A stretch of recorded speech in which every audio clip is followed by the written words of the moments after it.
کردستان بسیار الباشوری کردستان افدام باش سر ساعت 5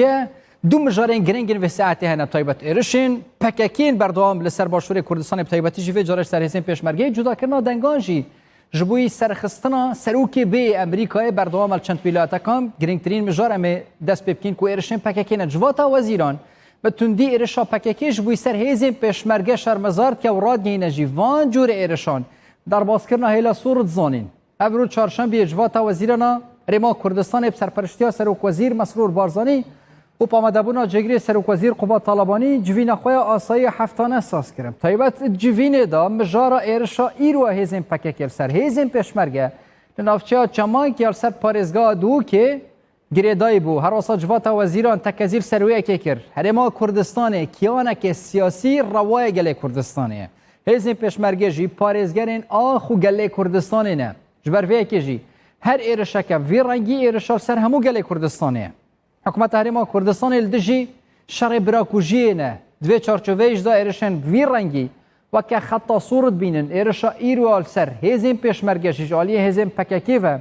به تندی و که ایرشال سر هرما کردستان و سازین وین روا شرمزارد کین دوی چارچوبهش دا و که حکومت هرما کردستان ام ریکل بر تکچون اولیه هرمیت کین دی یکمین مجارا جوینش دا طایبت سروک وزیر جارا کردن هشیاری دا مترسین زیده بلاو بونا کرونا الهرما کردستان طایبتی پاتنا دم سال زوستان و سرمایه را مسرور بارزانی اماجا پی کشی کرد کو بلاو بونا زیده تر یا ویروس کرونا الهرما کردستان گشتی آستا که گلک مترسیدار روزک جنینه کو در باز به بی کو کس جان خوش دست ده جبر وی کشی دستگاه حکومت راست پاردینه کو نابب چه آوه که کمتر خمید پابند بونا برنامه تندرستی و جبجه کردن رکارن خوب پارێزیە بکرم تایبەتیژی لە دام و دەستگەین حکوومەتێ جهێن گشتیان کو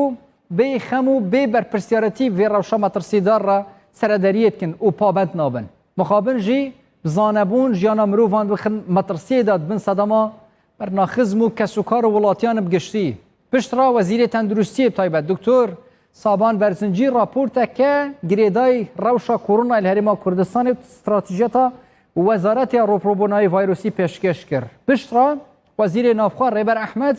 راپورتک لسر میکانیزم و آستی پیکانینا رنماین خوب پارستن و رنماین کمیته بلند روپروبونا کرونای لحرما کردستان و پرزگری آستنگ پیشکش کردن. راسا مجب چند پیشنیاران جی جبوی پابندبونا زیده تر فرمانگین حکومت و ولاتیان و سردانکرین دزگین حکومی اپرین مان کرد.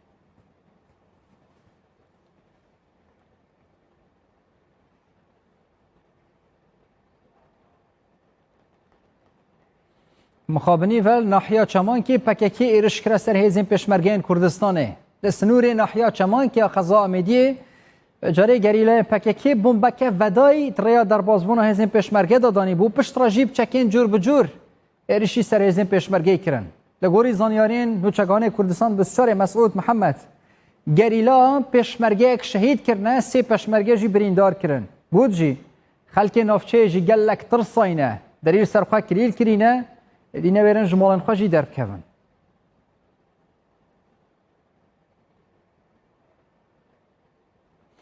ارگری دای مجاری روابر ناحیه چمان که الانت امیر راگهاند بصدما هبونا چکدارین پککل نافچه جکوما 55 گوندن و نافچه نزیکی 40 گوند هاتی نوالا کرن. گود جی جبروان چکداران بردام ترکیه جوان گوندان بمباراند کرد.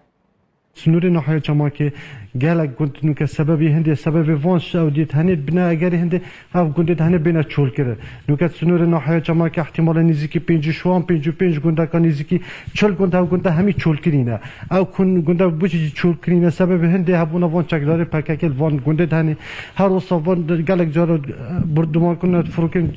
ترکیه جی سر وان گوندت هنه بوی اگر هنده خلق نشن بچن قصه وان گوندت خواه کرد خلق نشن بچن کاری خواه روزانه الویری بردام بن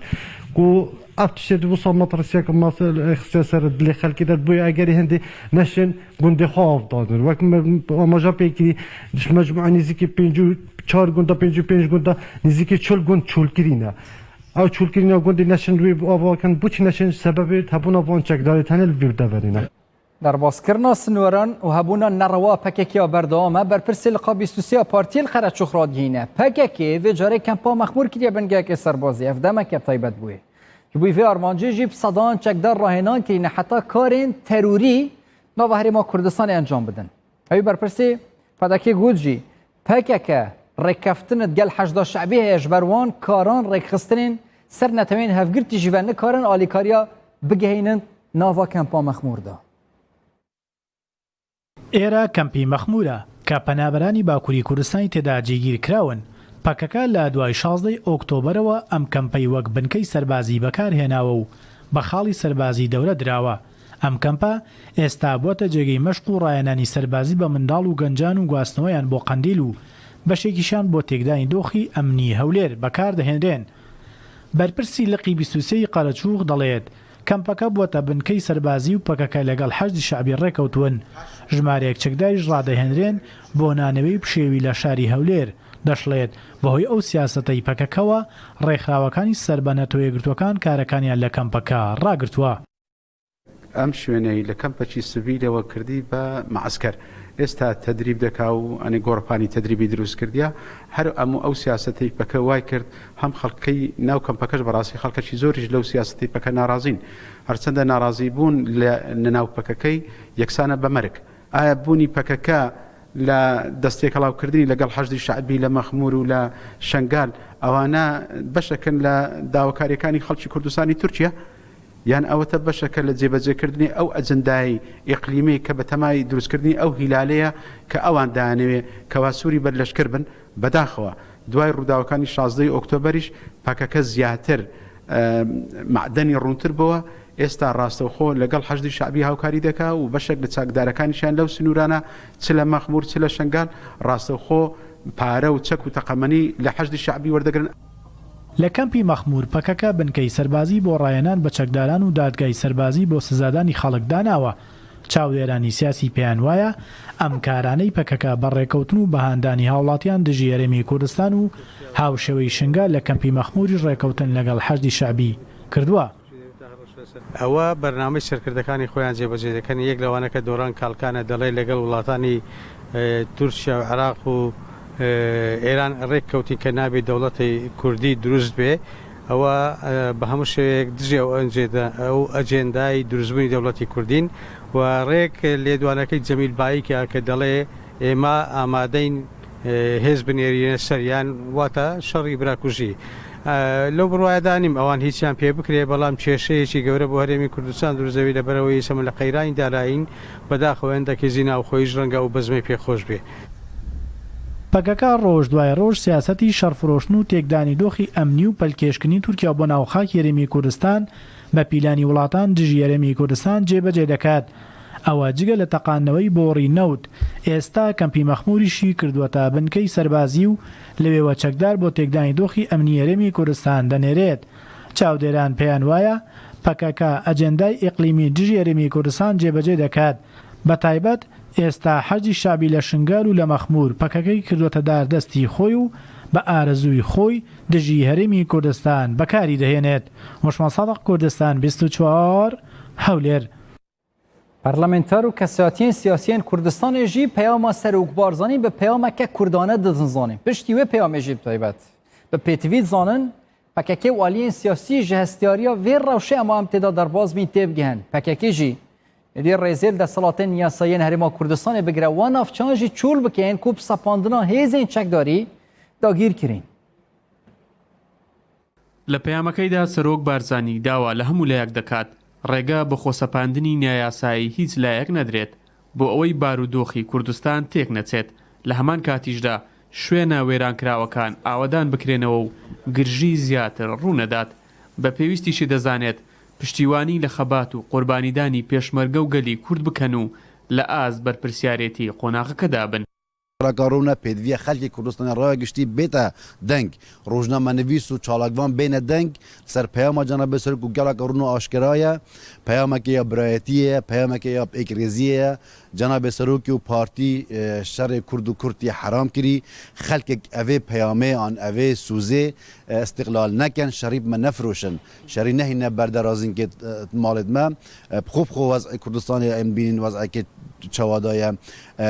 پارتی و هرێما کوردستانê piştevanê doza rawaya gelê Kurdin hemî parçên Kurdistanê pişêweyekê medenî pişêweyekê siyasî pişêweyekê parlemanî ji ber hindê jî ev rûke ew çekdarên PKK an hêzên PKK li ser snorê herêma Kurdistanê ew gundê dagîr kirî pêdiviya rastî jî xwevekê ji şwan gunda xizmetguzariyê herêma Kurdistanê bihna wan gunda xelkê me vegerîte ser gundê xwe. ئێستا بە پێویست دەزانرێت پەکەکە ڕێز لە سەروەری هەرێمی کوردستان بکرێت تەحەدای دەسەڵاتی یاسایی هەرێمی کوردستان نەکات خۆی بە دوور بگرێت لە سەپاندنی ئیرادەی چەکداری بەسەر خەڵکی کوردستان و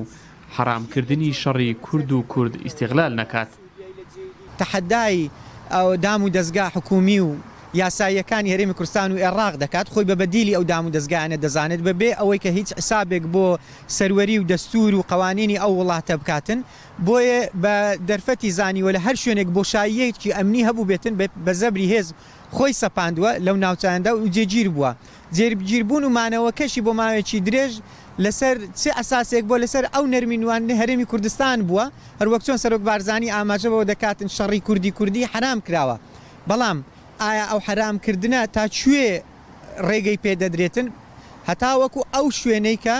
زیان بە هاوڵاتیان و خاچی هەرێمی کوردستان و میلەتەکە نەگەێنێتن کە ئێستا پەکەکە ئەو حاڵەتە دەکاتن زیانی بە هەرێمی کوردستان گەیاندووە بە هاوڵاتیان گەیاندووە خەڵک ناتوانێت بچێتەوە گوندەکانی خۆیان ئاوەدانی بکەنەوە و بگەڕێنەوە سەر خاچی باو باپیرانیان ئەمە لە ڕوویەکەوە کە هەرێمی کوردستان و حزابی کوردی نەرمیان واندە بەرامبەر بەپەکە و پەکەکە ئیستیغلالی ئەو نیەتە باشەی کردووە. لە پەیامێکدا سەرۆک بارزانی داوا لە پارتی کرێکارانی کوردستان دەکات هەموو ئەو ناوچانە چۆڵ بکات کە لە ڕێگای سەپاندنی هێزی چەکداری داگیری کردوون مەترسیان بۆ سەر هاوڵاتی هەرێمی کوردستان دروست کردووە جەختیش دەکاتەوە کە نابێت هەڵوێستەکانمان بە هەڵەلێک بدرێتەوە بۆ ئەوەی ئاسایش و سەقامگیری شار و شارۆچکە و دێهاتەکان تێک نەدرێت. ئارەس ئەحمەد کوردستان 24 هەولێر. وەکە سیاست مەدار بێژم تایبەتیژی هەر هێلەکە سوور ji aliyê PKK ve êdî vê carê zêdetir hat derbazkirin bi şehîdkirina pêşmergeyan pirzgirêk û alozî zêdetir bûyne zêdetir li ser vê mijarê û rêkên çareseriyê diçibin em ê pirawastîn berêz Abdullah Saleh çavderê siyasî û parlamentarê berê Iraqê paveke rastexû ji za xwe gelmeda berêz Abdullah ev demê baş zor spas ku gelmedana weke kurdewarî em bêjin meseleyame û PKK dî bûye destê bin berî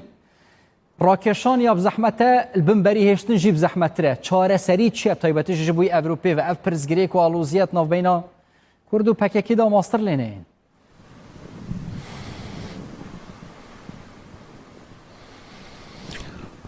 سپاس بۆ میێوانداریە دەمێواش باش و دەمێ هەمی بینەرە عەزیز دیتنا من کێشەمە و پەکەکێ نەیە ئەڤڕۆیە کێشەک درێژە کێشەکی یا چەند ساڵایە نەتیجا یعنی بەرهەمێ ڕێبازێکە ڕێبازێک نەڕۆنە ڕێبازێکە تاریە ینی پەکەکە جێداخەیەک و ساحە خەباتە خۆیان ڕاستەقینە هێلایە و هاتیە کەتیە هەرێما کوردستانê و داگیرکردنا gundên herêma Kurdistanê û nehêlana zivirîna xelkê bû avadankirdina gundên xwe û navlênana herêma filanî û herêman ev deh duwazda nav li herêmên li wan herêma kirin evên ku lê rastî yanî çareserkirina vê pêşek mezin e lê ez bêjim vê em wekû herêma Kurdistanê hemî şiyanê xwe هاریکاری پەکەکێ بین بۆ خوا گوهارتنێ کو پەکەکە خوا بگۆڕت پەکەکە دەستش vê rêbazê berdit ewan heb kart înit çuke ev rêbaza pekeke nukel ser çit ev e paşmayit mêjoyê ne paşmayit tarîxekê ne paşmayit qonaxekê xebatê ne ew qonaxe nukel hîç dinyayekê nameşit û hîç destkeftek û hîç serkeftinek û هیچ تشتێک هیچ قازانجێکش نەبووێ و نەبوو کەسێکی تێدەنینەش غەیری خراپکردن و وێرانکردنێ دیتنا من احتیمالە ناپەکەکێدا خەلکێک هەبت vî şێوەی بیر بکت vî şێوەی hizir bikit lêpa xelkê dî ji zorin ew ê ku nehêlin ev hizirkirine serê xwe hildit دیتنا من وید ام همی هزت کردستان هرما کردستان بحکمت و بلاین سیاسی و ام همی هاری کاری وی بین کو بشد خوش به قناغه در باز کد یعنی ما ناوب چکداری بوی رنگی و هرما کردستان هیچ قازانجا که ناگهین توی بحثا هزر و هیچ قازانجا که ناگهینت بزاو آزادی خوازل باکور یانجی نروایی آوات نواند نافچین باشوری کردستان اداب تایبت از بحثا ایدئولوژیا پککی بکم وان پرزگری کو آلوزیان امشین بیجین پرزگری کو آلوزیان ناو بینا کرد و کردان دانه یانجی بیجین ایدئولوژیا تایبت یا پککی هیا تایبت جی پرزگری که ناو کردان دا درست بکن یعنی ام پککی و که کرد تماشا بکن جی ویروپی و یانجی ایدئولوژیا که دجی کردان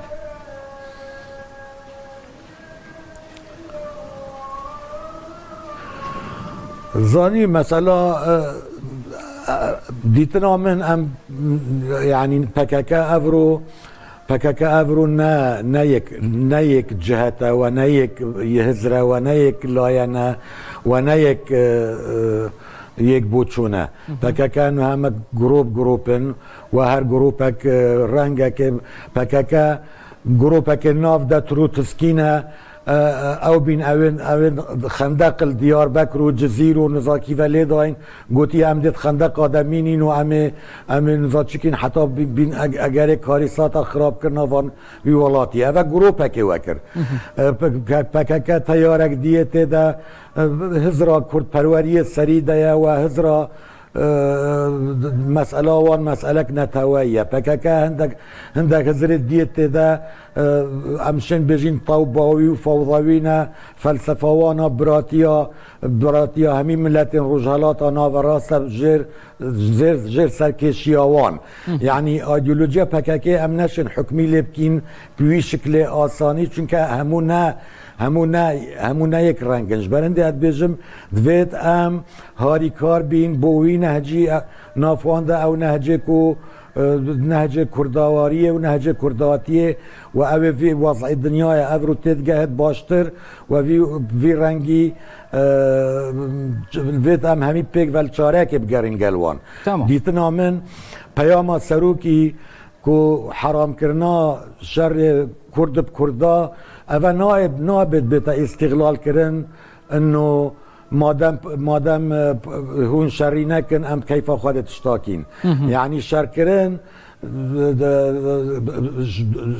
جلا یعنی وقتی شرک چه بد نه لایه نکتنید کد وقتی شرک چه نبد نه لایه نکتنید کد اف قضیه تنه دو سه لایه نینه یعنی چاوا پیام سروکی بو نه حرام کرنا شر کرد و کرد جلای ما و هاتی اعلان کردن جلای جنابی و وید اوانج بی رنگی یعنی اف موضوع دفوانج روم و آشکارا بد حقیقت جد وی ظروفی ده وی وقت افرو ده اف تنکرنا وی موضوعی جلای پککه و جه شکک مازنه تمام مادام به سرو بر یک تریک خستنین پککه ده های یعنی ایدئولوژیای مروف نکاره بسانه هی بزانه و یکی بتایبتشی پرزگری که کدی تیتت نواروجه بده اوجی اگر هاتو صبحی نتوا کرد تایبتشی الباشوری کردستان نیت دانستان دنان گل هیزین پککه بیش بوی چرا سر کرنو پرزگری کن گل کید وی پرون نخارید گل کی بریاری بدن تایبتشی بوی چرا سر کرنا پرزگری کوالوزیم تایبتشی سر حرام کرنا شر براکوژی و دیف پیام سر و بارزانی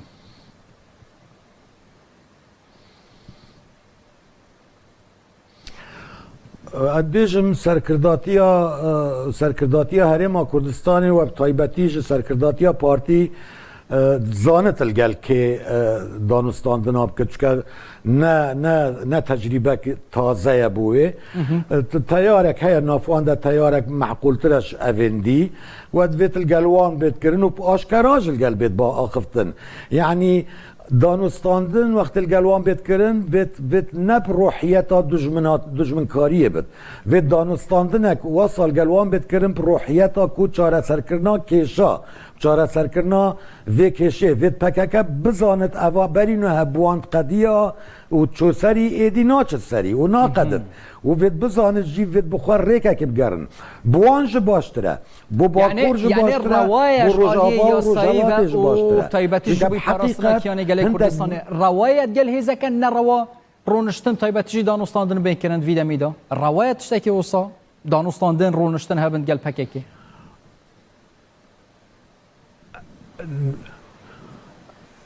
دانستاندن و رونشتن الگلوی گروپات بجن بو هندیه کو چاره کو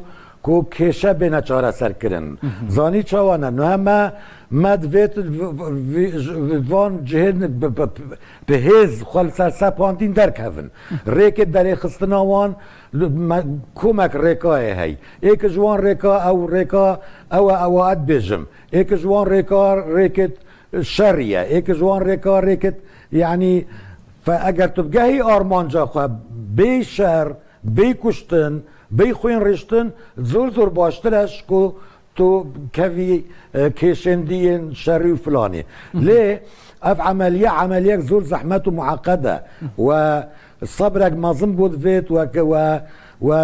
هيربينك ديتني دا قالك ما زنبود فيت وعيني واخج دا بحقيقات وكو كولانا بيركيه بدرزيه يعني عمليه خصنا بس فيد ما صبر هبت الروايه في عمليه آرمان جمروی و گردایه و اگر هاتو آرمان جو ویره که نهات جبه کرن بگمان وید مرو بچتوان ره که دی اوید آرمان جمروی پی بیتا جبه کرن تایبەت از بحثا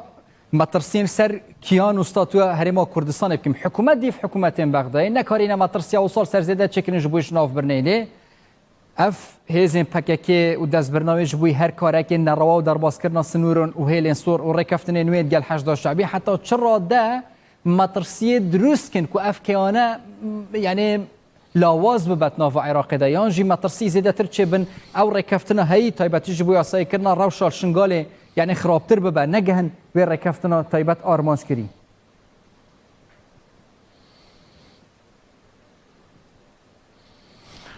بديتنا من يعني طيبتي موضوع جباجي كرنا ركفتنا شنغالي يعني وظيفة جمارائك مهمة حكومة بغداية ودفيت جيش عراقي بفيت مهمة أو مهمة جيبه كد و باورناكم قانون عراقي ريب بدت شو جروب حشد شعبي دبن ايديولوجيات اوان او بت اوان كهيل دفوان برادرا او انكو على اساس سر بكاكيفا ياسا عراقي مجالي نادته قانون مجالي حتى قانون حشد الشعبي مجالي نادته جبرند دفيت امل قال حكمة عراقي بزور بوضوحي باخفينو بيجيني افا اركك ويا فيتوين فير كفتني جيب كن وتنسيق بهاريكاري القال هرما كردستاني و يعني النقطة كي بحقيقة مدفت از اشارات بوبكم موضوع نبس موضوع الشنغارية موضوع ديتنا من قالك موضوع باكاكي نها او تشتب او بيروي باكاكان كاب كارت اينت جزء كش فلسفه دولة تركيا جزء كش فلسفه حكمة نهاية تركيا يعني استصورتكم قالك جروب باكاكي وحكمة تركيا دلانش شيك لا برك او وهردو اكو ايكن و آرمانجت وانجت قالت اشتاده ايكودت جرن و ايك جوان آرمانجت كو ايكودت جرن او جنابتا اشارت بكري لواز کرنا هرما كردستاني و ضعيف کرنا هرما كردستاني ليه اسنو زانم بوچی پککه و غیری پککه بخواه تجربهش مجوه ناگرن بخواه تجربهش تاریخ ناگرن حتی نوها پشتی اف هرمه چه بی حتی نوها ام داخلی دو سه شرد مازم بین الگل پککه پککه سیاستا خواه دینا بی نهیلانا و هرمه لی دی سانجی اگر نه جورکش تفاهمت يعني برنگكش رنگابا ممكنه بكاكا جلا ضررك ماستر دي تبا دي وضع منها يعني فرصه نهبو بكاكا هي كماين الوان منطقه وهرمت نزاتش تشكرينا ومنطقه داغير كرينا وناهل الخلق بتش سر گندت قو او كان فرصه بو تشند بي امن اگر سرکشیا هرما کردستان نبا اول مجوه که مفروضه بخوا و مجوه باش در سال ورگرن یعنی وید بزانن خلق هرما کردستان ويري كي ندت وانا وندت عراقي وندت حشد الشعبي ندت كاسكو وارمانجا جيبا جيبكن فام اميدوارين افي موضوعي برنجا شرنجت جهشتني بيتا شارع سركرن برنجا شرنجت حل كرنا كيشي واصبح احتمال يعني وكي مقوتي هندا جروب نافوان ذهبن في موضوعي باشتر فهم راستشی هیوی هر کرده که اوه اف پرزگیر کالوزه بدانستاندنان بین چاره سرکلین ابزانین کادر روژنبه تایبتیجی چرکه که مجبوی چاره سری برای عبدالله صالح چفداری سیاسی و پارلمانتری بری عراق پای که راسته خوین جزا خود گلمه دابون زور سپاس بوه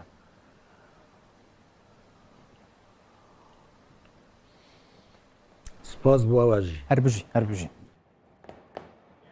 گریدای مجارا روپروبونا ویروسا کرونا هجمار تجمعین کرونا الهرما کردستان 80,000 کس در باز کردن. وزارت تندرستی حکومت هرما کردستان را گاند 24 دمجمین در باز بوده. 962 کسان در هرما کردستان ویروس کرونا کتنه 28 کسان جان خوش دست دینه حتی نه هرما کردستان 80,413 کس توشی کرونا بوینه 5,698 توش بو چاره سر بوینه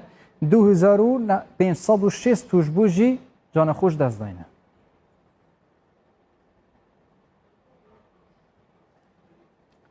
حکومت فرانسه تفگران نجات پرستین ترک لیولاتی قدغه کرد. انجمن وزیران یا فرانسه تفگران نجات پرستا ترک اولکو اوجاکلاری و تفگران بوزکورتان داخستن همون کارن واجی قدغه کرینت نوا فرانسه دا. طيب جبر شرع آذربایجان و ارمنستان اندام تفگران نجات پرستین ترک لفرانسه دجی ارمنیان خوب پیشاندان دارخست بون و بویران دا 4 کس بریندار بون هر وسا ایرش لمونومنتا قرکرنا ارمنان جی لیونه کربون تفگرا بوزکورتان و اولکو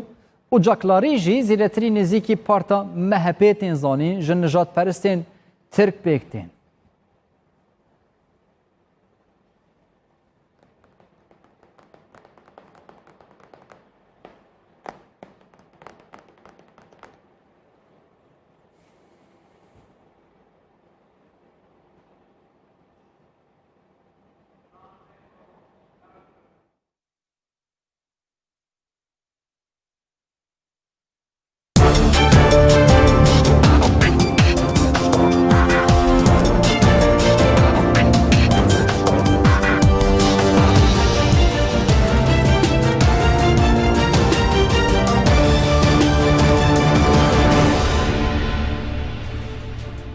تایبت به مجارا و ساعتی گرم که حتی ناجی رومالا کردستان بسیار گریدای جدا کردن دنگانیا بردام برف کوشکاستی تایبتی دیمن راستا خوین پنسیلوانیا و میشیگن ام جبوی ها نه و گویزیم تایبتی جت ناوند دنگدانه دا تایبتی جیل پنسیلوانیا جدا کردن دنگانیا بردام رژه جدا کردن دنگان جی هشمایه لگلک جارا دونالد ترامپ تایبتی جی آخفنین خدا سرکفتن را گهاندیه لیت نابا را پرسیاده طیبتی جی او انجامنتین را گهاندن برو واجیک هیل گل دونالد ترامپی چونکه او آخفتنین تین گوتن چه گریدای را پرسیابن یان جی گریدای انجامن دست پیکی بن اوین هاتین را گهاندن همو ولایتان طیبتی جی بشه زیده وانا اوین کو گلک گرینگ جبوی جدا کرنا دنگان بونو منا پنسیلوانیا آنجا میشیگن بساته گوتن کو جو بایدن لپیشیا دونالد ترامپیه طیبتی جی آریه که اکرانا کردستان بسیاری جمارین هری داوین جدا کردن دنگان ولایت دیار بن گلک ولایتان هوسا دیار بک و جو بایدن لپیشیا دونالد ترامپیه حتی ها الگلک ولایتان زیاده تری 85 صدیا دنگان هاتین جدا کردن لگلک ولایتان جی جبر هند پرسان طیبتی جی رنگ جدا کردن دنگان جبوی دمکی هات بر راوستاندن جبر یعنی هند عالی سیاسی بیشتر نوا امریکای دا طیبتی سیاست مدار بیشتر جبر ماندی بونه طیبتی جدا کردن دنگان دمکی هات بو راوستاندن لی گشتی یا بردام جدا کردن دنگان طیبتی جی وینین راستا خو ل پنسیلوانیا تین و گواستن یک جن نواندن گرینگن جدا کردن دنگان نوای ولایت دا پنسیلوانیا طیبتی جی یک شون ولایت گرینگ جبوی کو رنگ هندک ولایت هن اگر سرکفتن تدا هات بر راگهاندن رنگ به سرکفتنا یعنی سرتاسریا وین نمزته چه کماریان بیان جی دموکراتان بدنا و همو امریکای دا لی دم هشتا مایه بریارا داوی بدانین که کیف سرکفتیه کیل پیشه طیبتی هم وجاره بزانین که لولایتین دن تایبەتی جی فیلادلفیا از باورد کم وینین راستا خود دی بین و گواستن جه پنسیلوانیا دور که وین از بارم دی برف فیلادلفیا و بچیم زانین کالوی داره مجارا جدا کرنا دنگان چاواتی بحث کرن پیشول پاشا دونالد ترامپ یان جی جو بایدن یعنی چاواتی بحث کرن جدا کرنا دنگان الهمو امریکای گشتی ام بحث کین 86% هاتینا جدا کرن جماره که کم مایل برانبری جدا کرنا دنگان او جماره نهاتین دیتن جدایی که زیادت نیف بین جو بایدن کاندید دموکراتان دونالد ترامپ هم سروک امریکایی هم جی نمزت کوماریان جبوی پست سروکاتی امریکا جبوی 4 سال بید دیار با 48% دنگان جبوی دونالد ترامپی چونه جو بایدن خودی 5% دنگانه افجی جماره که گلک باشه جبوی جو بایدنی گلک جاره حتی تناف آخفنین خوشی دا جو بایدن پستیاری و بحثا سرکفتنیت که بجه ام هزر کین که ام سرکفتینه لی آخفتنا دونالد ترامپ گشتی بجه ام سرکفتینه و سرکفتن جبوی ما اگه سرکفتن جبوی ما نبه ام انجامان قبول نکن ام بحثا نونران کین نونرین کو جالی خلکی و هاتینه هل بجارتن و او دی طایبت دنگی بدنه نمزتان کاکی به سروک دهاتی امریکای جو بایدن خودی دنگی 238 نونرانه دونالد ترامپ طایبت گلک کم دیار بل برانبری جو بایدنی 213 دنگی نونران حتی ها وکه وان جماره طایبتی او آمار او جمارين تیم بحث كرن تیم بلاف كرن حوصا ديار دونالد ترامب اللي باشا او 6 ولايات كو جرينترين ولايات جبوي امريكا كو سركفتن تيدا دیارت با او 6 ولایت کود بانگشه البجارتنا مد گوتنی ولایت خولمیشی طیبتی ام بحثان نوادا بتین نوادا دونالد ترامپ لپاشا 48% دنگام دستخستی اولاتیان جو بایدن 49% یعنی خالک نقطه اتنیف بین هر دو آلیان ده هیا حتی نها جی لی اوش همو گرین کرن حتی نها همو دنگ نهاتین جدا کرن لنوادا و همو ولایت نفگرتین امریکا طیبتی جی ام بحثا ویسکونسن جیبتین طیبتی جی ویسکونسن جماره که گلک زیده نونران لی هیا 48% دنگان جبوی دونالد ترامپ چونه 49% دنگان جبوی جو بایدنی چونه ویسکونسن جی وکی می ماجه پیکری الشوان 6 ولایتان کو سرکفتنی دیارت کت نوا هل بجارتنین امریکا دا 6 ولایتن کو نوا بانگشه دا ولاتیان خویا کاری نکربون دنگی بدنه چه نمزتکی مشکن طایبتی لوی درجی پوینت نیف بین هر دو نمزتن هنه 49% دنگانه پوینت حوصا جی دیار بر رنگ حتی داویه انجام به پوینتان طایبتی یک آلی ببن که چه نمزتک یک کماریان یانجی دموکراتان سرکه و مشگن جی حتی نا رنگ 85% دنگان هاتبن جدا کرن اف من بحثا 3 ولایتان کرد 3 ولایت تجی ماینه پنسیلوانیا برین ها طایبتی ما دیمن راست خوب و گوستن حتی نا جی جدا کرنا دنگان یا بردامه پنسیلوانیا یک شون ولایت گلک گرینگه مشگن پنسیلوانیا 55% دنگان جبوی دونالد ترامپی چونه 46% دنگان جبوی جو بایدنی چونه رنگ سرکفتنا یک جوان ولایتان یعنی دو زیادتر ببه سرکفتنا یک آلیکر یا وی نمزتی بونمونه پنسیلوانیا 20 نونه نروی هنه اگر 20 نونه گشتی دنگی بدنه دونالد ترامپ او ببه خودی دنگ نونه نوا ولایت دا رنگ ببه سرکفتنا که یعنی یا شکستن یا برانبری جو بایدنی لیدیار نینه که حتی 100% دنگان بین جدا کرنده انجام چوا بین گوهاتن آلیه که اکرانه جدا کرنا دنگان لپنسیلوانیا و آلیه دنجی وکه دیارد و ریجه گلک زیده دنگان جبوی دونالد ترامپی چونه پنسیلوانیاش بر چی گرنگه وکه مگوتی 20 نونروی 20 دنگنوی 20 کرسینوی هنه کو الکترال تایبتیجی کلیج او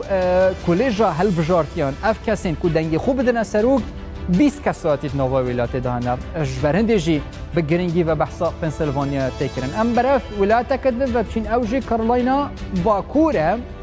لوی درجی دونالد ترامپ الپیشه اوجی یک شون ولایتن گلک گرینگه دونالد ترامپ گلک جرا بانگشه الوان ولایتان جی کرینه جبوی دست خستنا باوریا ولاتیان کو دنگی بدن و وی پل بجرن جبوی 4 سال بید 5% دنگا جبوی دونالد ترامپ چیه ام بحثا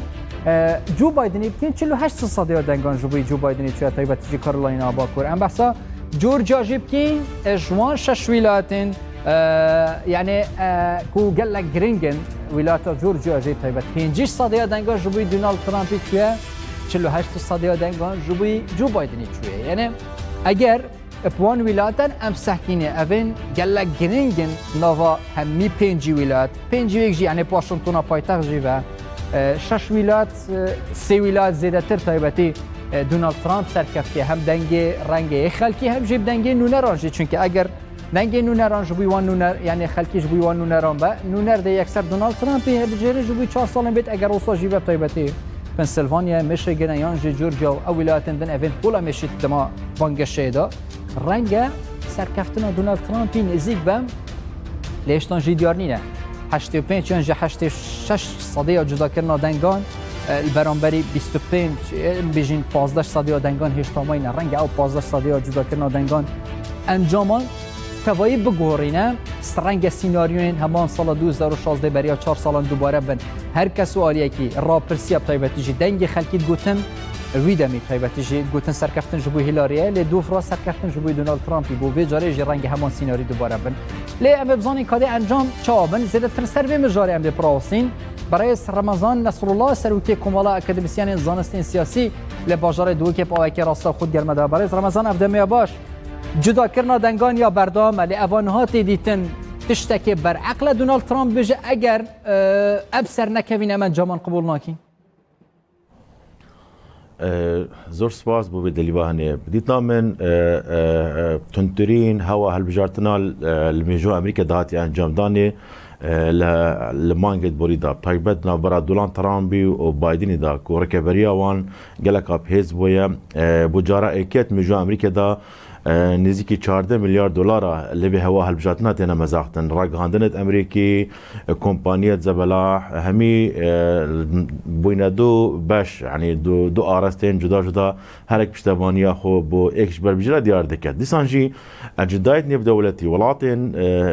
زلهيس منا روسيا منا الصيني كوب جاف ديريكا تون سربان هالبجاتنا كرينا چونكي چارانوي سربان هالبجاتنا بوري روي سياستاني في دولتي قالك كاري يارش بربي چندي دبيني دولان ترامب بردام داخويانيت سركفتني وبردام جي قفتن دكتاب اگر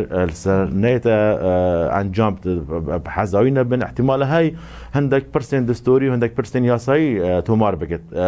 دوما هيك هالويز جي كم تماشى بكن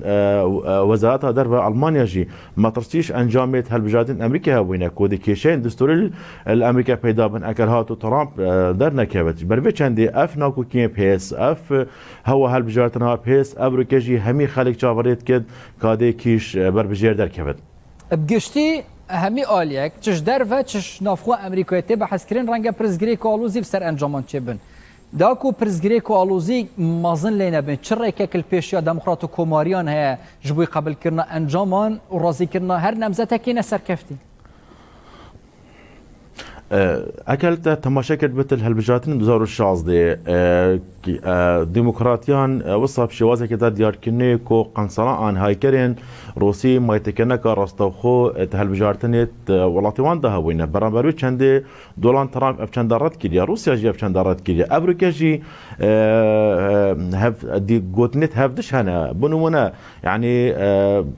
ترامب بايدن تومال بارت كيت كو صين راستوخو بريكنا هاكرنا مراكزيت يت انتخابات دنگداني توماد بارت كت برانبرويجي ديمقراطيا كان الصين روسيا توماد بارت نيكو بيشتواني كان راستوخول ترامب يتكن اف بوشون الثاني اف جاتيا هني بقناعتها من بولادك امريكا مؤسساتي كارك نيش سروشتياش برفيتش عندي دادگاه فدراليا بلند الامريكا دي رولك كاريجر بينت دي اكلاكنا انجامت هالبجارتنا دا اگر فسانه هی یا جید چند روزن بیدا چونکه زحمت ساعتین بیدا انجام بین یک کاری کردن اگر هاتو چند روزن بیش دا انجام نهات نه یک کاری کردن جبوی سالین دهاتی جبوی پیش روز امریکای هر کسک دا سالادار به دیم مجارا گوهرینا سیستما سرکاتی بیتت روزه ویدا راستا و خود سرک به هالبجارتن دا که پرزیری کالوزی دوباره نبن جبوی 4 سالین دهاتی اما مجارك طيبت امريكا بخو بغير دا طيبت بخلك امريكا وبجواتا نيون امريكا بغير دا براستيجي يعني ام بوركم كو اف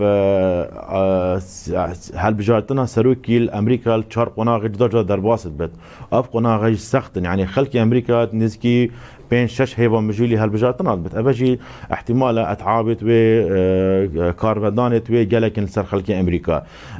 بو امريكا بو خلقي امريكا هندا تشتدين جالك جرنجن بابتي تندرستيا بابتي بما بكاريه بابتي جينجهيا ابوره دليفين كارينا بتجايا ضريبيه ابا جالك جرنجن اف بابتي تنيب قناعتهم بو خلقي امريكا جرنجن سيستم السياسي يعني سياسه دربه كيما كنا بنف امريكا دا مراكز دراسات بين مراكز بحوث بين كو جرينجي بسياسه دربه بدن يعني جرينجي بسياسه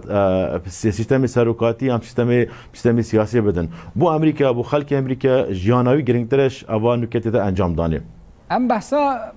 گشتی بحثا ولایات بکین گلک جماریان و گلک ولایاتان و حتی بدنگ نونرانجی جو بایدن الپیشله طيبات او شش ولایتین کو گلک گرینگش بوی دست خستنا دنگ نونران رنگ دونالد ترامپ سرکوه افتیواتیا سرکفتنا دونالد ترامپ پیش وقت و پیش راگهاندنا انجامانیان جید و ام خوب بگرین اشتا ما دم نخير دبيت ام بري انجامت هالبجارتنا كيفن چونكي ادقلك هالبجارتنا دا رجا دنگا بو سروكي كي قلك بو بلام رجا دنگت كوت مش كمالجها انتخابي دس سروكي بكيتن احتماله بتر بوينش او دنگت جشتي خلقي امريكا يعني اف بروسا كاميجويا احتمال اف چند جاره دوباره بيل امريكا 2016 جي كلينتون زوربي بتر دنگ بر بوينش ترامبي بلام دي كمالجها يعني ديكو جواتا يا هالبجاتنا سروكي دا ترامب شاب سركبت راستي جي خالك دي هرا جرينك هجمارك ولايات جرين كان بونمونا كاليفورنيا تكساس ابتاني قال جرين رجا كرسي كتوان قال لك بونمونا الكاليفورنيا بينجلسي كرسي هنا يعني افشل بينجلسي كرسيا دي شين كاريجريت خور راستا وخول انجامت هالبجارتنا لكن يعني ديفيت ام خول انجام بجرين چونكي حتى انجام جي بين راغاندني يتفرمينا بين احتمال هاي جي طعنينا وجي دادجهنا دادجه دوما هيك رولت دا ببين تبع هم جبانگه شو کمپینه هم جی ریکا برف کوشکاسپی و هالبجارتنا سروکو در خسترا انجامن کویشتا جی دمنوی مایه راستی جی دمکیب زحمت بوش بوی سیاست امریکای تی پیش بینی کرن 4 سال بعد جی سیاست امریکای بزحمت بنیان جی درک کپسانهی و جبوی کالی کرنا گلک مجارن یا جی پیوندیان گل ولاتن سر اصل سیاست دربه قناعتها من سرعاستي سياسة دربة أمريكا بطيبات الروشات أنا وراز دا هجماركا كارين لاواس يعني بينغافين قالك لاواس آستي جاوري كدنا ولاتك حكومينا أمريكا نتكر يعني قالكش آليجرو قالكش كسياسية كو نزيكي الجمهورية أنجي أبي كان دابرون وأشكراي بحثت كن بونو هنا بريارة فكيشانا هيزن أمريكيش روش آواي كردستاني يانجي بريارة شنشكا كيفش بريارة فكيشانش عراقي أنجي أو دان بيدانا بأورشليم كري وكو بايتخت ولاتي إسرائيلي يعني ولاتن هف بيمان روشات أنا فرازدا قال أمريكا توشيشوكي كرينا يعني أبا همي آرستيت قالك لا وزبينت سياسة دربة أمريكا دال روشات أنا فرازدا للقناعة دهاتي قناعتها من دفت أمريكا بيدا تشونا هلوستي خوبكت برامبر هف بيمان الخط روشات أنا برامبر ولاتن خليجي برامبر برسين كردي برامبر آسايشا إسرائيلي بابت تيروريا بابت سرهلدانا قالك مجارين دين آبوريا فيرانجيا مصدرين كيشا قناعة دهاتي بابت إيرانيا تشاوانيا احتواكنا رول إيرانيا روشات أنا فرازدا چونكي إيران أمريكا بيا ولاتا كاريجريا وكارتكنا والسر ولاتن هف بيمان أمريكا زور بويا يعني إيران شيت جف ومطرسيال سر هنارتنا نفطي بكت الدربندي مضيق الهرمز يعني احتمال هاي بترش 14 مليون برميل روجانه مضيق الهرمز درباسي جهانيت بن اگر جف ومطرسينا برا إيران وأمريكا دا بيدا بن أمريكا إيران شيت أبي كان داب كار بين توجي وأو مرجت قول الوزير خارجية أمريكا دمي إدارة ترامبي قو بينجي مرش بيشكيشي ولا إيراني كربويناش وانا بو نهلانا برنامج أتومي بو فاكيشانا ويش ولاتين روشاتانا ورازدا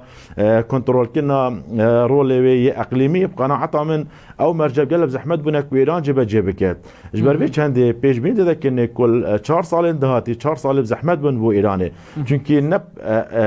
أمريكا يعني أو رولي كاريجرو إكلاكر نبوت روشاتانا ورازدا أكل بيراتا بيت الصالة 2000 إيكي السردمي هيرشين قاعدة لسر أمريكا بيجي أمريكا رشات أنا ورثة جلك بيستر بوش أمريكا يعني راس توخو ما يتكرن أفغانستان كل عراق كل يعني السالة 2011 جلك دستكي جلك هبو دقوينا سيستم السياسي جلك ولاتين رشات أنا ورثة لأبه همي مجارن يعني ديفيد سروكي دهاتي وزير دهاتي يعني حكومة أمريكا شاف خشادنا كيف بكند أفان هلوستان ده بحثام مجارا يعني جدا كرنا دنگان دیسا بکم يعني بر عقل حسا دیسا اف مجارا بوسا گلک بو پرزگری کو آلوزیلی گل مدا ببینیم برای از رمضان بر پرسا کمیسیون فیلادلفیا طیبت جبو جدا کرنا دنگان نهات آخو امه بشکی جاخ فننو و گوزین دو فراد گل میوان امه بردوام بکن شتێک تاوا بێت ئێستا خەریکی ئەوەین بۆیە لە کاتێکی دیکە ژماری نوێت ئاچکرا دەکەین پێمانوە بۆ دەبێ ئەپدەیتی نوێمان هەبێ بەردەوام دەبین ئەم بەیانیش ئەپدەیتێکمان بڵاو کردەوە سپاس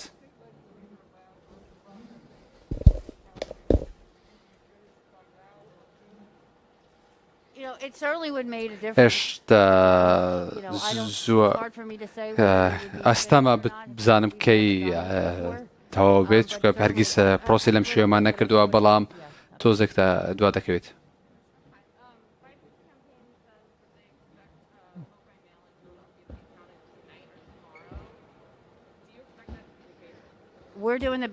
هەموو هەوڵێک دەدەین بۆ ئەوەی جیاکردنەوەی دەنگەکان دەست پێ بکەین ژمارەکانش بە دروستی بڵاوکەینەوە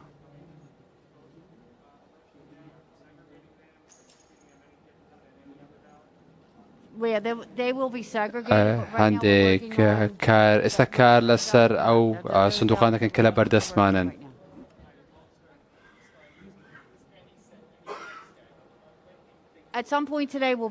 ئەمڕۆ دووبارە دەست پێ دەکەینەوە ئەپدەیتی نوێتان پێدەدەین و ژمارەی نوێ بڵاو دەکەینەوە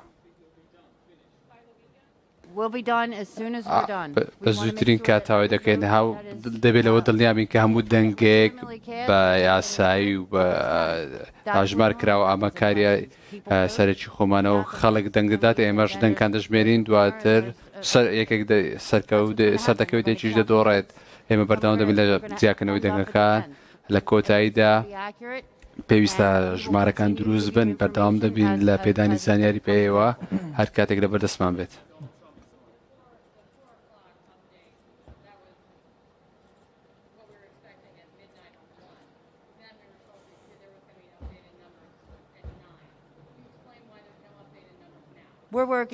کار لەسەر دەکەین هەموو کەسێک کار دەکات ئێوە لە لایف ستریمەکان دەبینین خەڵک بەردەوام خەرێکی جیاکردنەوەی دەنگەکانە هیچ کێشەیەکمان نییە لە بەردەوام بوون لەم کارە هیچ کێشەمان نییە و خەریکی گژمانی دەنگەکانی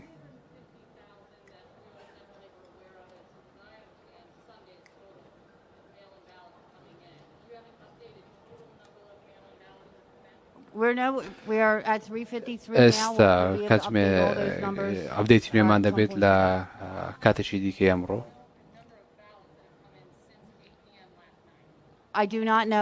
نازانم ئێستا هیچزانێن لەبەر نییە بەڵام ئێستا هیچزانێکم بەدەست نییە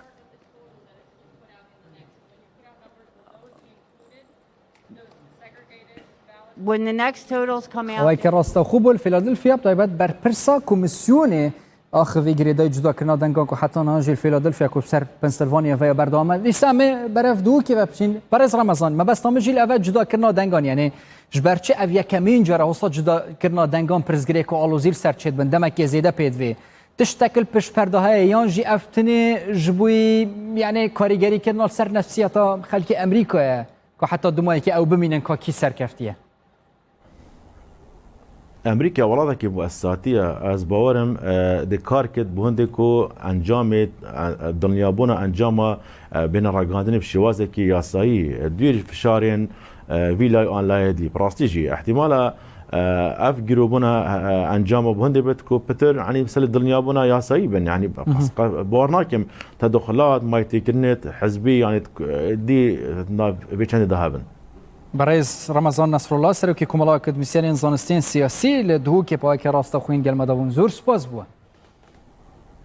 زور سپاس هر بجی نوچین ساعت 5 ام برف هند وینین راست خوبه بچین نوا امریکا دکو حتی ناجی جدا کردن دنگانیا بردامه ل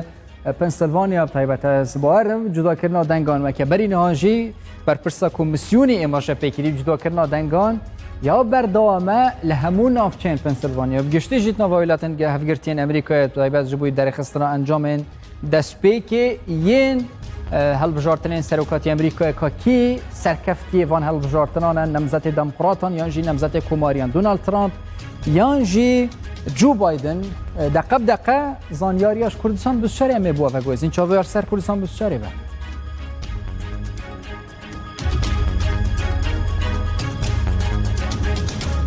نوچەو زانیاریین زیاترش بیر نەکەن ژە کوردستان بسچار بکەین توێر بگرن هەر شاد بشین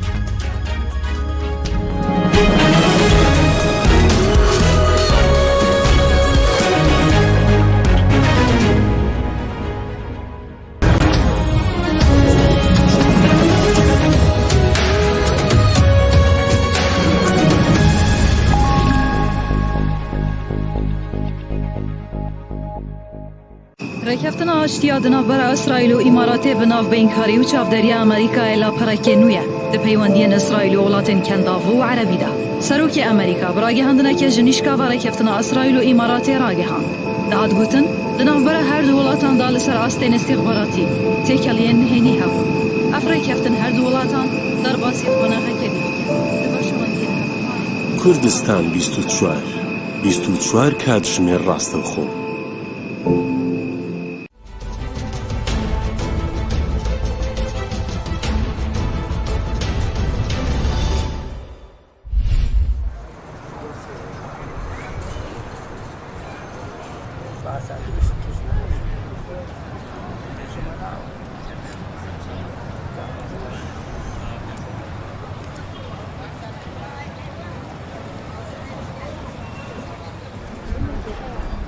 ئەمڕۆ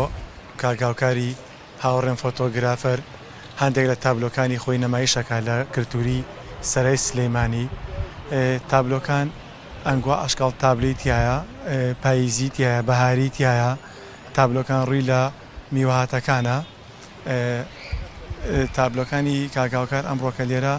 بە شێوەیەک نەمایش کراوە کە هەموو جوانەکانی لەخۆ گرتووە.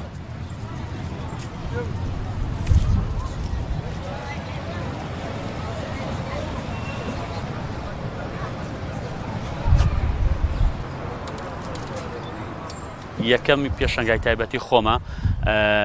تایبەتە بە خەستخانەی هیوا کردومەتەوە ئەم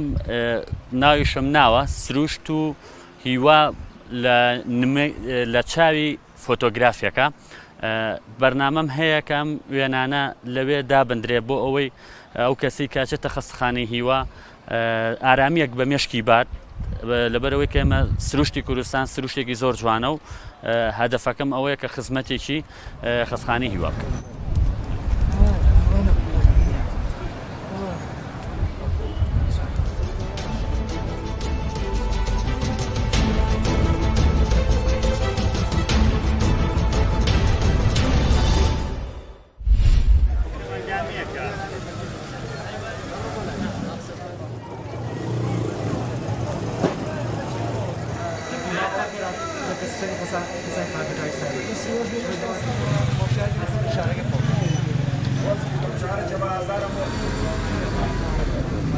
ئێمە ئەم پرۆژەمان لە میانەی پرۆژەکانی ڕوانگە بە تایبەتی پرۆژی دەست پێشخەی لاوانی خۆبەخش ئەمە هەڵبژێراوە کە لەلایەن دەستگای ڕوانگە و کۆمەکی کراوە ئەمان جێمە لەم پرۆژە ئەوەیە کە خەڵکی هەڵەبجە هوشیارکەنەوە لە بەرامبەر ئەو مافانەی کە خاوەنپێداویستی تایبەتەکان هەیەە کە تا ئێستا بە شێوەیەکی گشتی وەکو بڵێ گرنگیان پێ نەدراوە.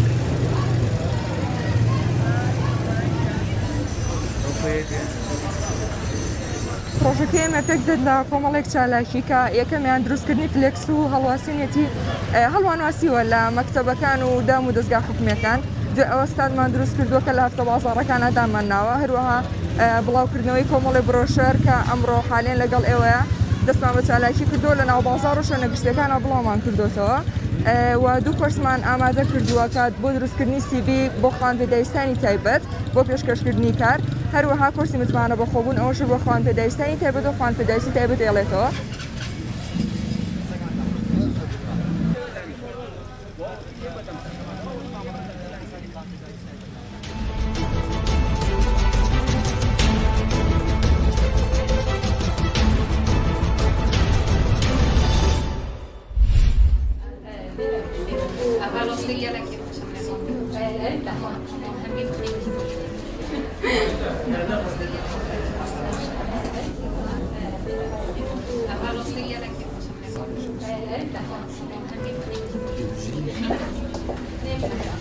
جهه شنازی بامو که از وکو کچ شیام که پرتوخانه که وگم خدمت خلکی بکم خدمت بارابتر کچکا بکم که شیم ریکب دماوان اوجی ریکه که برخو وگم بشن هندک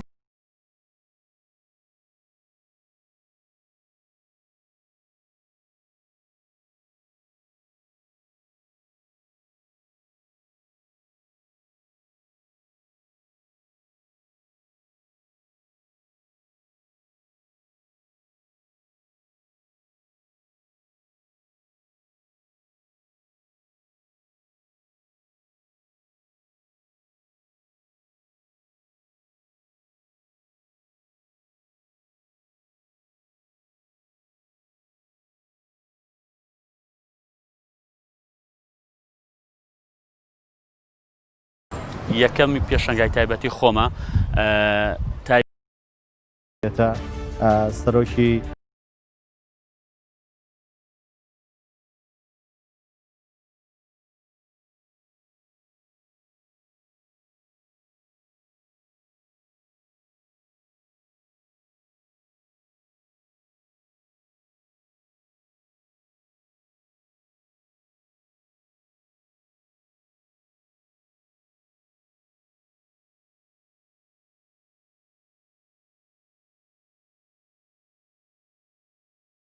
کوردستان ڕێگری لە تێکچوونی ئاسایشی هەرێم دەکەین لە تەواوی یەکەمی کۆبنەوەکەدا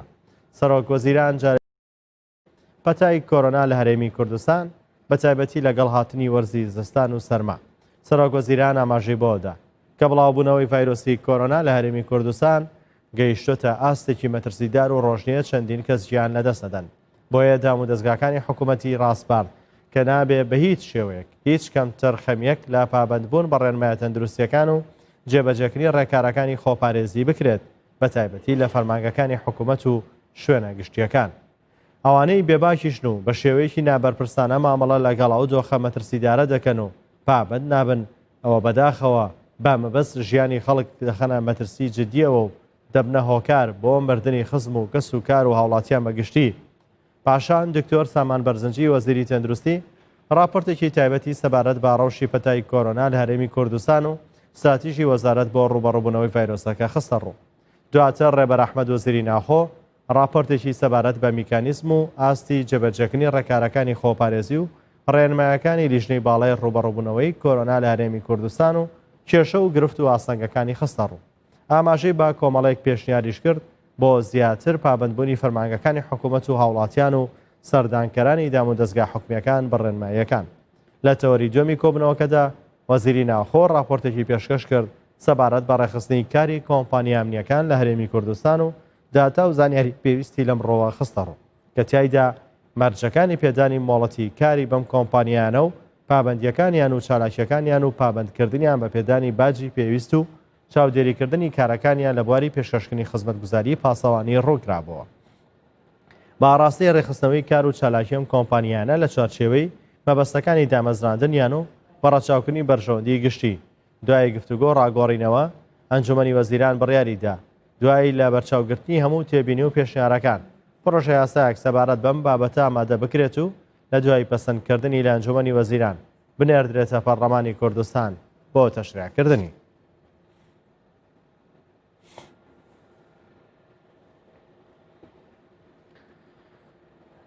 لە ناحەیەی چەمانکێ پەکەکە هێرشی کرد لەسەر هێزی پێشمەرگەی کوردستان لە سنووری ناحەیەی چەمانکێی سەر بە قەزای ئامێدی چەکدارانی پەکەکە پەلاماری هێزی پێشمەرگەی کوردستانیاندا پامنێری کوردستان سوچوار ڕاگەیان شەیدێک لە ڕێزی پێشمەرگە هەیە و ئاماشەی بەهۆش کرد ماوەیەکی زۆرە دانیشتوانی ناوچەکە لە بوونیەوە مەترسیانە نیگەرانن کە بۆ یاتنی چەکدارانی پەکەکەەوە هاتوۆتە ئارا و ناتوانن لە ناوچەکانی خۆیان بە ئازادی هاتو چۆش بکەن سەرڕایەوەش ماوەیەکە بەهۆی شەڕی پەکەکە ناوچەکە نارامیەکی زۆری بەخۆیەوە بینیوە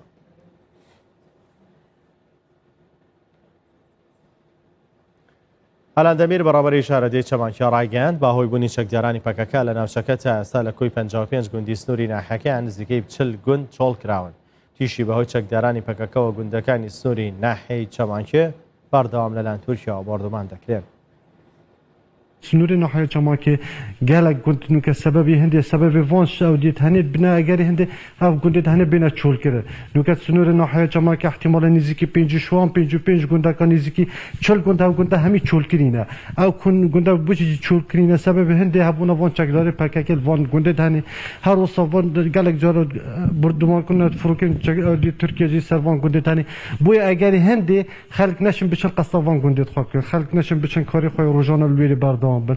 کو افتشد وصل مطرسيا كما اختصار اللي خلك دار بويا اجاري هندي نشن قندي خاف دادن وقت ما جا بيكي مجموعه نزيكي 4 گوندا 5 گوندا نزيكي 40 گوند چول كرينا او چول كرينا گوندي نشن روي آوا كان بوچ نشن سبب هبونا وان چك دار تنل بيردا ورينا کاردانەوەکان دش بە چەقاندنەوەی بۆرینەوتی هەرێمی کوردستان لەلایەن پەکەکەوە بەردەوام و بەشێک لە لایەنە سیاسەکانی هەرێمی کوردستان ئەو کارای دیانە دەکەن و دەڵێن تەقاندنەوەی ئەو بۆریە زیان گەیاندنە بە ئابووری هاوڵاتیانی هەرێمی کوردستان. تەقاندنەوەی بۆرینەوتی هەرێمی کوردستان لەلایەن پەکەکەوە کاردانەوەی توندی لە نێوخۆی هەرێمی کوردستان لێکەوتەوە و پێشبینی دەکرێت زیانە ئابوووریەکانی بۆ سەر هاوڵاتیانی هەرێمی کوردستان کاریگەری زۆری هەبێت چونکە پەکەکە ماوەی چەند ساڵێکە بە چەندین ڕێگا هەوڵی گێچەڵگرتن و زیان گەیاندن دەدات بە هەرێمی کوردستان هەر بۆیە تەقاندنەوەی بۆرینەوتی هەرێمی کوردستانیش ڕەفتارێکە مێژوو وەک کردەوەیەکی قێزەون تۆماری دەکات بەشێک لەلایەنە سیاسیەکانی هەرێمی کوردستان ئەو ڕەفتارە بە زیان گەیاندن بە شادەماری ئابووری خەڵکی کوردستانی دەزانن. دەرەنجام کارێکی خراپە بێگومان و ئێمە ئیدانەیەکەین تەقاندنەوەی بۆ ڕێی نەوتی هەرێمی کوردستان بێگومان ئیدانەکەین. هەڵوێستی فەرمیمان هەبووە و لە ڕێی پەرلەمانی کوردستان و فراکسیۆنمان لە پەرلەمانی کوردستان و پەرلەمانتارانمان بێگومان ئیدانەمان کردووە و لە ڕێی لێژنەی سامانە سروشتیەکانەوە کە ئەندامین تایە لە پەرلەمانی کوردستان بێگومان داوای تەوزیح و داوای ڕوونکردنەوەمان لە حکوومەتی هەرێمی کوردستان کردووە لەسەر تەقاندنەوەی بۆ ڕێنەوتی هەرێمی کوردستان و تەقدیری زیانەکانیش لە ڕێی لێژنەی دارایی پەرلەمانی کوردستانەوە داوامان کردووە لە حکوومەتی هەرێم کە تەقدیری زیانەکان و چۆنەتی چارەسەرکردنی یا بڵێ باشکردنەوە و چاکردنەوەی بۆ ڕێنەوتی هەرێمی کوردستان بە زۆرین کات کە جێبەجێ بکرێت. حکوومەتی هەرێمی کوردستان بە توندی ئەو کردەوە تیرۆریستیەی سەرکۆنە کرد وتەبێژی هاوپەیمانی نیشتیمانیش بە پێویستی دەزانێت کە بەردەوام حکوومەت و پەرلەمان لەم جۆرە ڕووداوانە هەڵوێستیان هەبێت و وەکو هاوپەیمانی نیشتیمانیش ئەو کارەی پەکەکە بە باش نازانن. بگومان باش نییە ئەو کارە چونکە زەرگەاندن بە سامانی نەتەوەی هەر کەسێک بێ و هەر لایەنێک بێ کارێکی باش نییە و پێویستە هەموو لایەنە کوردەکان لە هەر چوار پارچەی کوردستان هاوتەبا بن ڕێک بن لە پێناوی ئەوەی کە هەرێمی کوردستانیان بڵێن کورد بگا بەو خەونەی کە هەیەی لە دروستکردنی دەوڵەتە و بێگومان ئەگەر هەموو لە هەر چوار پارچەی کوردستانی یەک ئاڕاستە و یەک بۆ چوون بین ئەتوانین وەکو نەتەوەکانی کە ببین بە خاوەنی دەوڵەت. ڕۆژی چوارشەمە بەرواری 28 تشرینی یەکەم بۆری هەناردەی نەوتی هەرێمی کوردستان کرایە ئامانج و بۆ هۆی ئەوەی کە پرۆسەی هەناردەی نەوت بوەستێت کە دواتر پەکەکە بەرپرسیارەتی خۆی لەو ڕووداوە ڕاگەیاند. هاوکات لە درێژەی ئەو کارانەی کە پەکەکە دژ بە هەرێمی کوردستان ئەنجامی دەدات بەرواری چواری ئەم مانگە پەکەکە لە سنووری ناحەی چەمانکەی سەر بە قەزای ئامێدی پەلاماری هێزی پێشمەرگەی کوردستانیاندا کاژمارەیەک پێشمەرگا شەهید و بریندار بوون. هاوژین جەمال کوردستان 24 سلێمانی. هاوڵاتیانی کوردستان باچوندی سەرکۆنەی پەلاماری پەکەکە بۆ سەر پێشمەرگە دەکەن و دەڵێن چەکجارانی پەکەکە شەڕ بە هەرێمی کوردستان دەفرۆشن و هێرش دەکەنە سەر دامەزراوە یاسایی و دەستوریەکانی هەرێمی کوردستان کە پێشمەرگە بە خوێنی خۆی قەواری کوردستانی پاراستووە. بگومان اف کریاران ها پککی الباشور کردستان الهرم کردستان انجام داین به همین رنگ یکی جهه شرمزاریه جبر که هرم کردستان نها پیگه خوی سیاسی و پارلمان کردستان هیا دبیتن همی هزین سیاسی هر چهار پارچن کردستان هاروکار و پشتوان بنبوه که هرم کردستان پیگه خوب برف دولت بونه ببد اوانها ام بینین او کریارن پککی نها الباشور کردستان انجام تدتن ادچیت خانه تیرور دا اف حول تیروریستین پککی ایدانا کینو سررز ناشل و شهیدین افروکا دا نوینینو هیویا شفای که عاجل خود مزنا خوازن لبو برین دارن ما بگمان وک پارتی کارانی کردستان پکک که افروکا هستای و لا سنور کردستان هستای پوان کردن تیروریستی دیسان بویت بارگرانی کم لبو ملت کرد همیش لبو گل کردستان به تایبت لباشور قواره هرم کردستان و 29 سال خوینه و پیشمرگین کردستان دتا پاراستن یعنی افرو پکک ویا جه دلگرانی و جه تکدانا گندن هرم کردستان خلک هرم کردستان جیان خلک کردستان پکک شد یعنی اگر دخواز شرعیه مثلا ود مافی گل خوب استنیتن کردستان ترکیه شلوری او شتن لوری مثلا بردوام یبدت شرط خونن نافره ما کردستان باردو خیره ما کردستان تک دادن راستی افریقا هم دلگران به هجوم پکک سر بوجه ناحیه ما فکری ناحیه شمال که پیشنهاد که ما شهید کرد انظور دلگرانی به هجوم یعنی کاری که تروریستی نه باشه ما چجا تصور نکرد شر برای کجی دست پیکت نخواست ما سر برزانی امر کردی که شر برای کجی به شکلی که حرامه بس و دست پیکرو یعنی جاک آوا دلگرانی بومه راستی دستکفت حکومت هرم کردستان دست خو و اینا چه پارچه دیت هرم چه پارچه دیت کردستان دست خو و نه اینا جه شرمزاری که هزا پککی هرشی سر پیشبرگاب که تو شهید و بریندار لب که ون جه داخله از و پنگاوه به سیاست ببینم چونکی او هزا پککی هزا کاتیروس شهادت القلم دال البر و هنده نویدن چه پارچه دیت کردستان آرام ببن ژمارەی توشبوون بە ڤایرۆسی کۆرۆنا لە هەرێمی کوردستان 800,000 کەسی تێپەڕاند. وەزارەتی تەندروستی هەرێمی کوردستان ڕایگەیاند لە 24 کات ژمێری ڕابردوودا 962 کەسی دیکە تووشی ڤایرۆسی کۆرۆنا بوون و 28 توشبووی دیکەی ژیانیان لەدەستدا و 404 توشبووی دیکە چاک بوونەتەوە. تا ئێستا 8,413 کەس لە هەرێمی کوردستان تووشی ڤایرۆسی کۆرۆنا بوون و 50,692 توشبوو چاک بوونەتەوە و 2506 توشبوو ژیانیان لەدەستداوە.